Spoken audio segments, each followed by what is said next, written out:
కురుక్షేత్రం ఇది ఒక యుద్ధ భూమి కాదు. ఇది ధర్మం అధర్మం మధ్య సంగ్రామం. అహంకారం సత్యం మధ్య తాకిడి. ఇదే మహాభారతం.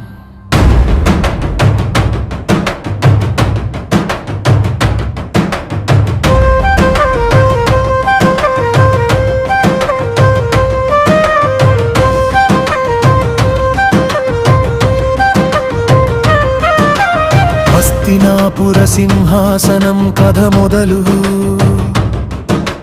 రెండు వంశాలు విధి చేతిలో కడపటి గురులు.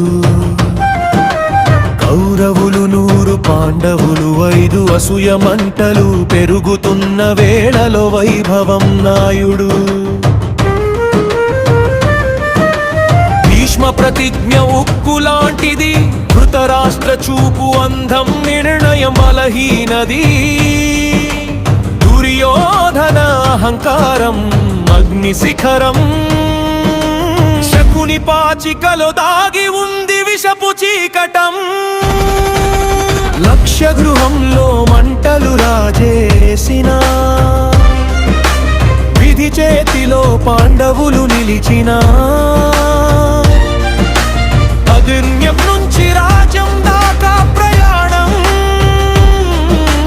ద్రౌపది ప్రవేశంతో మొదలైన సంచలనం.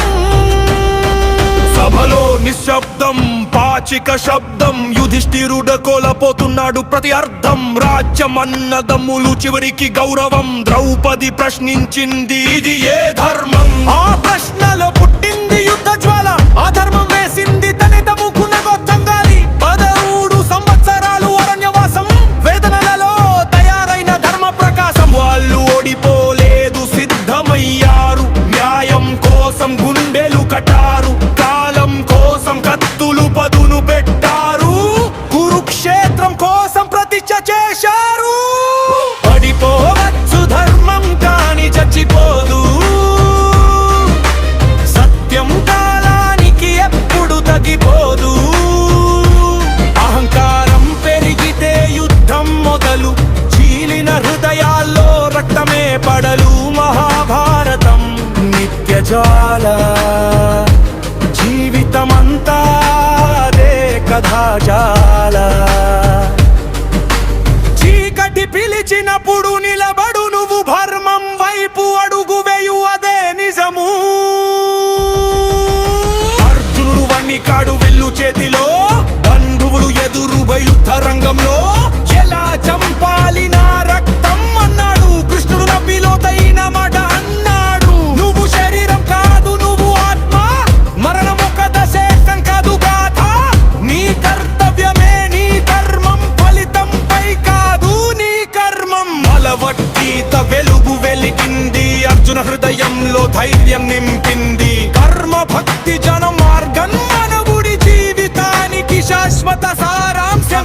8 రోజులు భూమి రక్తమైంది. అస్త్ర శస్త్రాలతో ఆకాశం చీలిపోయింది. భీష్ముడు బాణాల మంచంపై బీపోయాడు. ద్రోణుడు సత్యం విని మౌనమయ్యాడు. అభినయుడు చక్ర వ్యూహంలో బలయ్యాడు. యువవీరుడి రక్తం నేల తాగింది. కర్ణుడు విధి శాపంతో నిలిచిపోయాడు. రథ చక్రం ఇసుకలో చిక్కుకుపోయాడు. భీముడు గద యుద్ధంలో గర్జించాడు.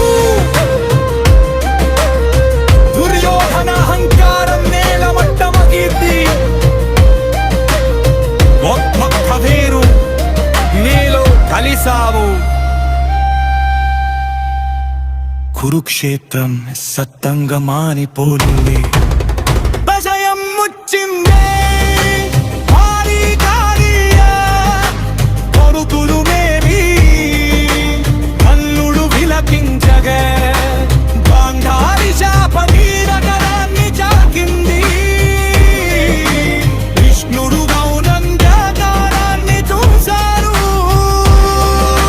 వీరులు ఒక రోజు బట్టి కరం ముందు ఎవరి గొప్పదారు కక్కే. రక్తం ముగిసిన రాతగతాలు. మహాభారతం మరలు నేనరుస్తూనే ఉంటుంది. ఇది కేవలం పోరాటం కాదు. ప్రతిరోజు మన జీవిత గాథ ఇది. గ్రాఫీస్ రాజకీయాలు కుతుంగద గాథలు మెనలోనే ఉన్న కురుక్షేత్రాలు జముల లక్ష్యపై నిలబడాలి తెచ్చుడి మాతలార్మంగ